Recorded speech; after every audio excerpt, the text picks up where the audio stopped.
All right. Let me just press this button over here. What's this do? No, it doesn't do it. It doesn't do it. This or square sharing. All right. Screen sharing. I don't know. All right.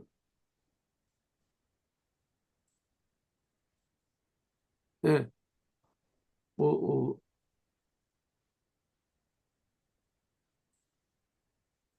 all right. Maybe this. Okay, forget it. Here we go. Let's go back.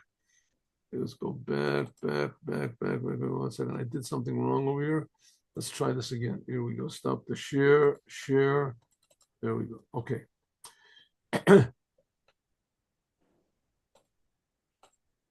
Yes. All right. So last week, yesterday we learned about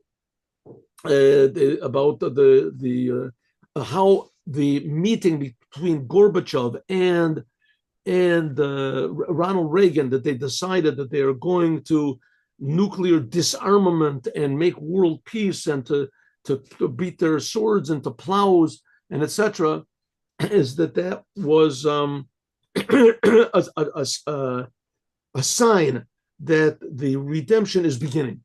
That the redemption is beginning, because one of the signs of Moshiach is, as we said, the sentence in Isaiah, and this sentence is written on one of the buildings of the United Nations, and they will beat their plows into their swords into plowshares, neither will they learn war anymore. Something like that. However, they translated the sentence in Isaiah, that there won't be any more war, because war is basically a totally unnecessary thing in the world. The world can get along very well without war. You don't need any war. What do you need war for?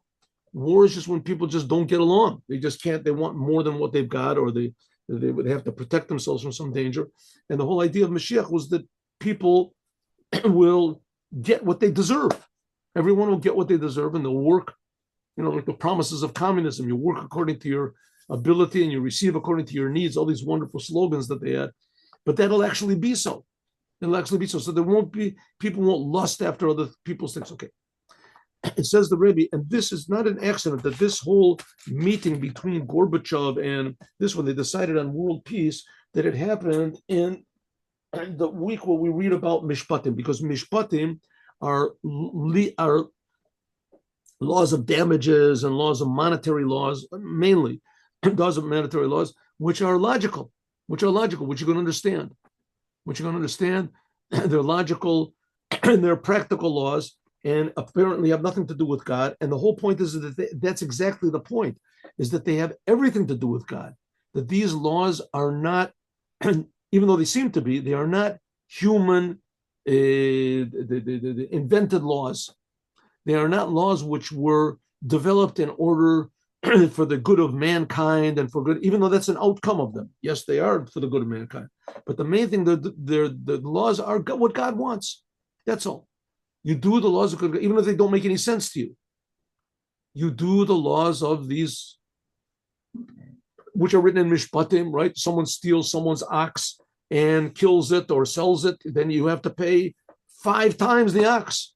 And if you stole the sheep and then you kill it, then you have to kill 2 times, then you have to 4 times. And if you don't kill it or steal it, then you have to pay 2 times. These laws make no sense. Why should you do it? Because God said. Those are the laws of damages. Says the Rebbe, in the future, there won't be any more damages. We'll be finished with the ideas of damages. Damages will only be things that you'll read about in the books. Well, the Hosef, and also, and in Judaism, there's the books of Nezikin. There's 3 tractates which especially deal with these various types of damages or money cases or or litigations. It's called Baba Kama, the first gate, Baba Mitzia, the second, the middle gate, and Baba Batra, the last gate. It says the last gate, that's talking mostly about land cases. Things. It says the Masechet Baba Batra, this is the end of this. Baba Batra means the last gate, the last. This is the end and the finishing of the exile. This hints at also the redemption, the true redemption and complete redemption of the world from all bad things. Ali Day by means of the Mashiach. Why? Because Baba Batra, it's the last end of damages. The sugya yadu, what's known, Shabbat, that in it is explained many in that in it is explained many. Where is this? Let's see if iron base. What's that?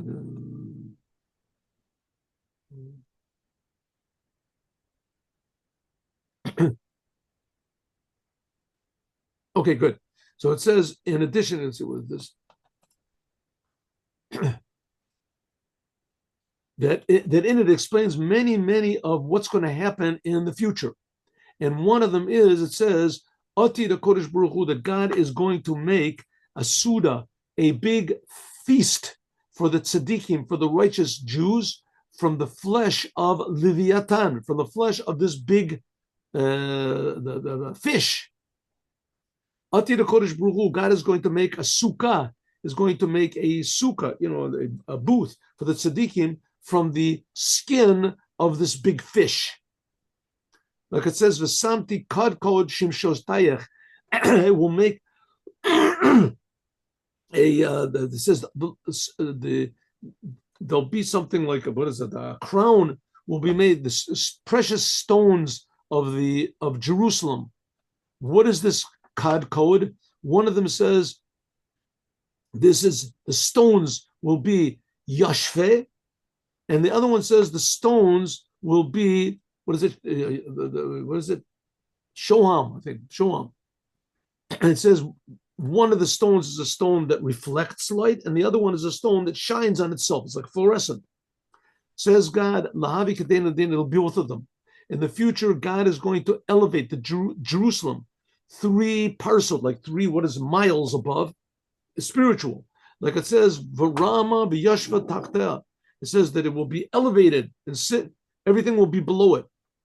The Shama Tomar Shema. Maybe you'll say Yesh Tsar Lalot. Maybe there's going to be pain and destruction or whatever. It says Mi Eila Ka'ab Tu'ufena Keyonim Al Evrotel. It says who is like these? They're like a cloud that floats, and like doves that fly with their wings. The Kena Sugi also about the Chalukas, the dividing up the land of Israel. That's going to be divided in the future. All this is also in Baba Batra. All this is in this last portion of Baba Kama, Baba Metzion. Baba Batra is the last gate, and there's the last the end of damages. And in this, it talks about what's going to be in the future when Mashiach comes, how it's going to be. It's mystical things, but we're going to eat from a big fish. What this means, and there's going to be a sukkah with the skin of a fish for the wall. We talked about this a little bit in the Likkutei Torah and Parsha Shmini, where there was from this is understood the tremendous necessity, the hechrech, the need and the necessity to add with more power, more energy, more, and say excitement. Things which will bring closer and which will speed up actually the redemption immediately. Okay, so what's happening? If you remember, we learned a mimer also before that. What's going to be one of the main features of the coming of the Mashiach is the commandments. That we're going to have to work harder, but it'll be more. We'll have more incentive to do so. But there'll be more service of the Creator. All the Jews will be brought back to do the commandments, and the commandments will be done with more love and fear. That's what it means. A new Torah will be given. All the commandments will be the same, but they'll be done with a new vigor, new vitality, new meaning. So it says the Rebbe, start practicing now, because we have to do more and more in order to get ourselves ready for this amazing revelation and inspiration that's going to be in the future. So what do we have to do? First of all, what it says in this week's Torah portion, Mishpatim. Mishpatim, these mean laws which are interpersonal, between man and his friend, mitoch shalom. The interpersonal relationships or arguments or differences should be decided in a way of peace. Peshita shlilas havcho. In other words, no more hatred. Bitul sibus agolos. That's the whole reason for our exile that we're in now. The inability to accept someone who's different than you. That is the cause of exile. And even though God created us all, that we're all different, and the Jewish people, it says they are the Azin Shabbat, they are the most chutzpahdik of all of the nations, the Jews, and every Jew is different. So, not everybody agrees with me, and everybody thinks that they're right. That's the way God created us. Says the Rebbe, that we have to work. That's what God created us to work on that. To work on it, to try to see the world from the other person's point of view as well as your own. Maybe you're wrong. And if you're not wrong, at least you're different. God wants everybody to be different. So look at it from God's point of view, not from your point of view. And also to remember that it's God who gives the success. That's what we just finished learning.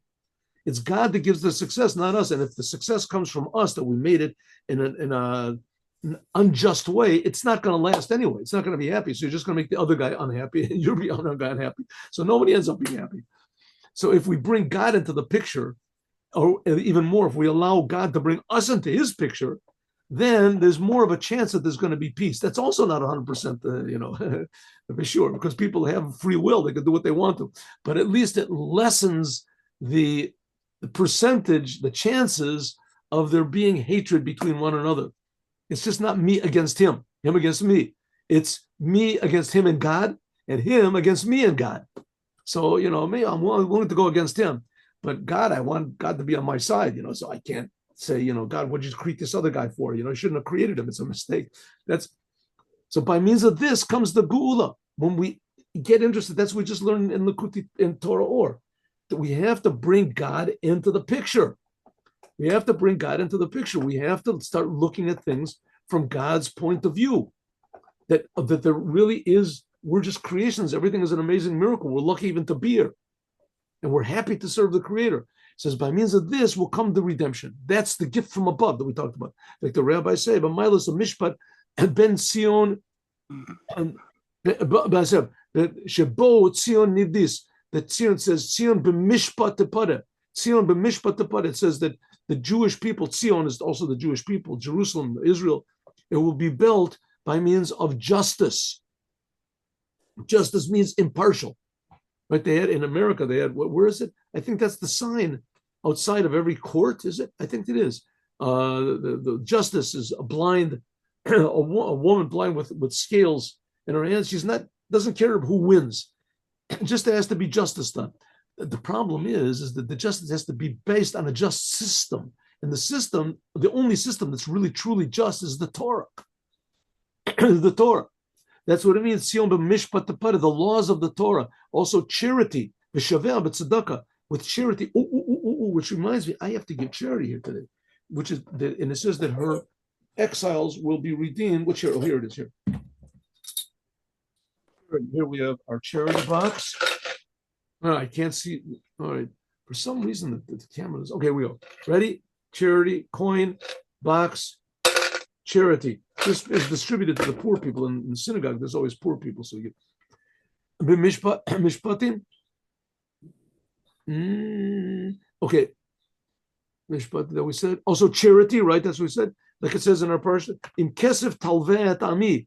In our Torah portion, it says that it's a commandment to give charity. It says when you give charity, you must give charity. It says if you give charity, it says this is one of the three places where the word if implies that you should give charity. Gedola gemilas chasadim, great, or in fact, acts of kindness is even greater than giving charity. Why? Because it explains this also in Baba Batra. Why? Because charity is you give money to someone who's poor. And acts of kindness are even people who are rich. Acts of kindness could be just even saying good morning to someone. It even could be just to say a good word about someone. Acts of kindness. Pirusho al parshas mishpatim and b'tor shabal peh. That's in Baba Batra. That's where it explains parshas mishpatim are in the Baba. Pirti and Yanim the mitzvah tzedakah, and there in the Talmud is explained these details about what to give tzedakah, how to give charity, etc. And one of the main things is charity mekarevet et geula. Charity makes the future redemption not in the future; it makes it now. Like it says, Kol Amar Hashem, Shomu Mishpat Vasot Tzedakah, do justice and charity. Ki karovi Yeshuati Lavo. My salvation is going to be soon. V'tzidkati galos, and my charity is going to be revealed. And the simple meaning is that my salvation, the salvation that I'm going to give. But they explain that when the Jews are in exile, that God is also in exile, that God suffers together with us. Shechinta begaluta. Oy. Anyway, and the salvation is God redeems himself. God goes out of exile. So everybody's suffering from this business. So, Hashem, come. The Rebbe is going to say this. The whole business is not understandable. Why are we still suffering? Let's begin with the things that the time is talking about, which is relevant now, timely and important topics. Kanoag, like it's every year, Shebamotzi Shabbos Kodesh, we have Seder Kesef Telve, that by the Rebbe, of course, you don't do money on Shabbat, but Motzi Shabbat, especially by the Rebbe, and the Rebbe is trying to encourage others to do the same thing. You should a malava malka, the tovat keren gemilat hasadim. By the Rebbe, they also make a big malava malka, and people give charity. Again, mefachim al tzorach tzibur b'Shabbos. There's a lot of people. I don't know how this is in the world. I'm not that really involved with non-Jews, but I know that there's a lot of Jews. I think there's also, in generally, there's a lot of people that they're proud and they don't like to take charity. They don't want to take charity, and so they hide it. I remember I used to have a Chabad house in a city right nearby Kfar Chabad called Or Yehuda. I started there. Now it's grown similar. It just got too successful, and I couldn't hold on to that and also be in the yeshiva. So I gave it over since. It's very successful. But I remember before Passover, I went around to give. I collected money and I bought certain necessities for Passover, some basic things, a couple bottles of wine and eggs and things like that. Maybe it was worth, I don't know, $50, something like that. And I went and I gave it to different people. And I discovered, so I started asking people. I was very friendly with the taxi cab drivers and other people. And I said, do you know any people that need? And they said, yeah, this person, this person, this person. So I went to people's houses and said, no, we don't need anything. I said, well, I just, just something for Passover. Oh, thank you. I said, I can take it and I can take it into your house. I can put it, oh, thank you, old women, old men. I said, if you want to, I can put it in the refrigerator. Okay, open the refrigerator. There's nothing there. There was nothing there. I just was amazed. There were a couple places I mamish wept. There was nothing in the refrigerator. These people had nothing. And they didn't want to say anything. They just lived from day to day. Huh? Incredible. And there's a lot of people that are like that. And so so they make special groups. There's one in Kfar Chabad also. There's a couple of them, I think. But it's all done in quiet. And they say, listen, I know this person over here. He hasn't got what to eat. I know this guy over there. There's a lot of people that are like that. Right? It could be they even live in a nice house. They have a nice refrigerator. There's nothing in it. There's nothing in it. So you have to go around and find out what people need, and you have to find out a way to give to them that they'll accept it. So therefore, it is good and proper. Sheminahel Gamilat Chassan, the one who is the manager of this charitable organization, or what is act of kindness organization, should go and announce that the Malva Malka, the Rebbe would have somebody put on a stribel usually, and that they would stand up and they would announce. And especially this would be done with Rav Per. He'll do it in a very, glorious way, stand up. Barov Adam Hadras Melech, to stand up in the Farbringen, and they would announce, right? The Yidnu Kafi Nidvas Livo, and everyone will give according to what they can. The Od, and this is the main thing, Shachlata, that just to decide this will make immediately the reward, even before you give and what's the big reward? The redemption, because after all, we're living totally on God's kindness and God's charity. Take up a miyad mamash immediately. Sha'az then taroch malava malka. Then there will be the malava malka. Malava malka is that you're escorting the queen. You're escorting the Suda David Melech HaMashiach. It says this is the meal that King David used to make every Motzi Shabbos. King David, he was told that he was going to die on Shabbat, but he wasn't told which Shabbat. So every Shabbat that he lived to the end, he would make a meal. So it's called the meal of King David. And of course, King David was the Mashiach. Rambam says he was the first Mashiach, and we're waiting for Mashiach ben David. And who will be there? The previous Lubavitcher Rebbe. He'll be the first one, and we'll all be in the land of Israel, in Jerusalem, the holy city, in the holy town, the Beit HaMikdash, in the holy building, the holy temple. And that's how it begins in Masechet Baba Batra. Shutfim Sharotzu. Shutfim. The tractate of Baba Batra, it talks about, like I said, land, mostly land, cases of land. Shehanaga beyachas shebein adam lechavero, that it's talking about conduct being interpersonal, between one person and another. It should be in a way of two partners. Shekol echad, that each one wants the good of the other one. It doesn't say two people that want to divide their land. It says two partners that want to divide. How much more so, how much more so now in, the Rebbe's going back to what he started with, in the United Nations, that all of the nations of the world, they decided there's going to be unity and the peace between them. And by means of this, they will build a wall. That's what it talks about. In Baba Batra, it starts off, the first Mishnah says that two people that they want to divide their land and they want to build a wall. What type of wall should they build? How should they build it? It says gazit. We can say that this is hinting at the holy temple. One of the types of stones are called gazit. One of the types of temple is in the holy temple. There was also called lishkat gazit. In Shachasugi, it says gazit avnei demashve. It says gazit. These are stones that are smoothed down. It says, "Call elu avanim yukarot committed gazit." They're all the measurement of a gazit. A gazit, if I remember correctly, is like one tepach long. There's some stones are one tepach, and some are 1.5, and some are 2. How wide the wall should be. Continuing this is speaking about the second temple, the second temple, which is greater than the first one in size and also in time. The first temple was 410 years. The second was 20 years. As it says, like it says, the second temple will be greater than the first one. And there's some that say, no, that this is not talking about the second temple, but the second temple, it's talking about the third temple. That in fact, this sentence, when it says that the last house will be greater than the first, about the first temple. Let me just, someone over there is, let me hear 1 second. Yeah. What am I? I'm muted. Oh, here we go. Who is muted? There we go. Good. All right.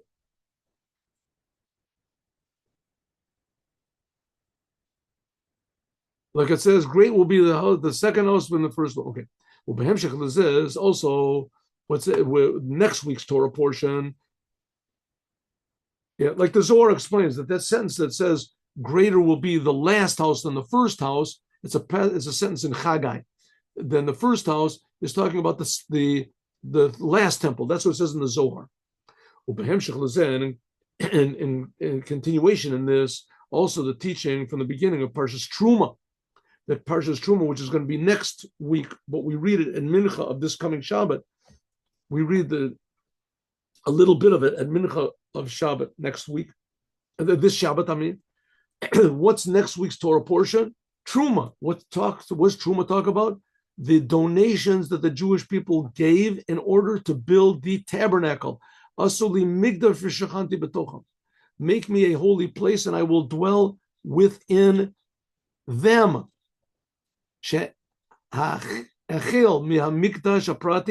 First of all, every Jew is a holy temple.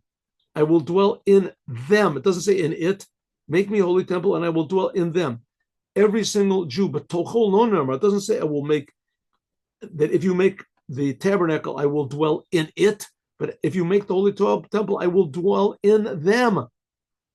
Inside of each and every one. So every single Jew is a holy temple. Eventually, the whole world will be a holy temple. how are we a holy temple? Belibo panimi, in our inner hearts, ubebeto, and then in your house, ubechedro, and in your room. That you should make your house and your room a house of Torah and prayer and good deeds, including and especially hishtadfut bebinyan parchavat beit knesset. Join in widening out the synagogues and the Beit Midrash and places of learning in a way v'yichuli truma kesef azav. Here the Rebbe also stressed that you should increase the size of 770 in America. 770. Ooh, that became a big, a big, we're going to call it a Selah Machlokas. What do they call it? There's a word for it in English. Anyway, there's big conversations, let's say, and arguments going on about that now, when it should be done, how it should be done, if it should be done, to widen 770. Some boys took on themselves, they dug a tunnel from a nearby, underneath a field, from a nearby, also a building of the 770.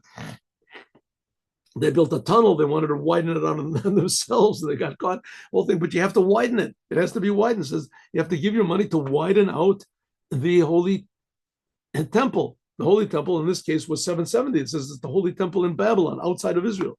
The 13 or the 15 things, ingredients, which went to make up the tabernacle. It depends if there were only a certain number. The number everybody. The ingredients everyone agrees on, but some people say that some of them of the details are two, and some people say no, it was just the two things are one of the same, the same ingredient. It's called two different names or two different aspects of the same thing. Anyway, are there 13 elements used to build the tabernacle? Gold and silver and copper, etc., and different types of wood and different types of dyes and things like that, or do we count them as 15 or 13? In any case, by means of this, we devote ourselves to building places of learning and places of prayer. By means of this, will speed up the arrival of the third temple, really, the actual third temple.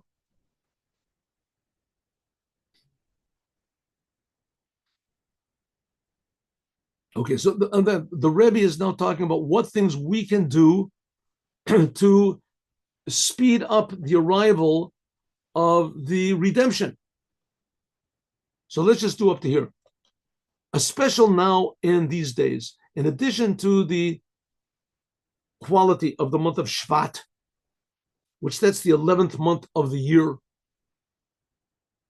That's the 11th month. That's the month when Moses went over the whole Torah. That's the month when the previous Lubavitcher Rebbe passed away, and when the Rebbe took over a year later.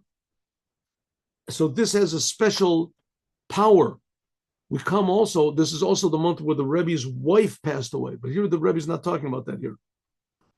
Now we come to what's called the 25th day of the month of Shvat. That's Ko Baruch Hu es Bnei Israel.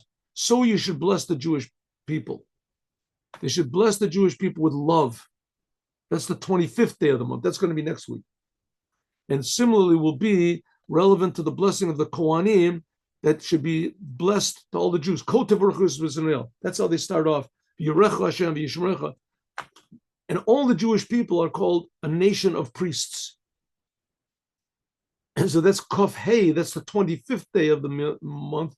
That goes on the word Ko, thus. And that's how the blessing of the Kohanim starts off. Thus you should bless the Jewish people. And this should be in the beginning of every day. After you make the blessing of the Torah in the morning, you have to say with a feeling of love of Israel. You have to get a Jewish prayer book to see this. But part of the prayers that we make in the morning, the best is also, we say the blessings of the Kohanim after we finish the. And this is also stressed at what it continues on. It says, Omar Kol Echad, right. Every single Jew should say, behold, I accept on myself the positive commandment of loving my friend as myself. Here, let me just show you what this is. Let me just show you this is. For some reason, I don't see my picture. So I don't see what I'm showing you. At least I don't see the picture of it. But here, see here. After we finish all of the blessings of the Torah, can you see this? Anyway, so here it says, here is the blessing of the Kohanim. What is it? This is after we say all the morning blessings. And then before we start to pray, we say like this. It's very small, so I don't see it. I hope you can see this because like I say, I can't see it. But before we start the actual prayers, we say a little sentence that says, behold, I accept on myself the commandment of loving my neighbor as myself.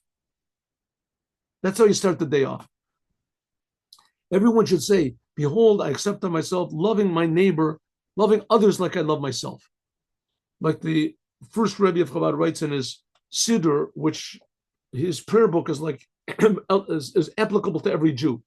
And even more that the blessing of the Kohanim, this includes in it, because the Rebbe is talking about the 25th day of the month, this includes the ultimate blessing that there can be.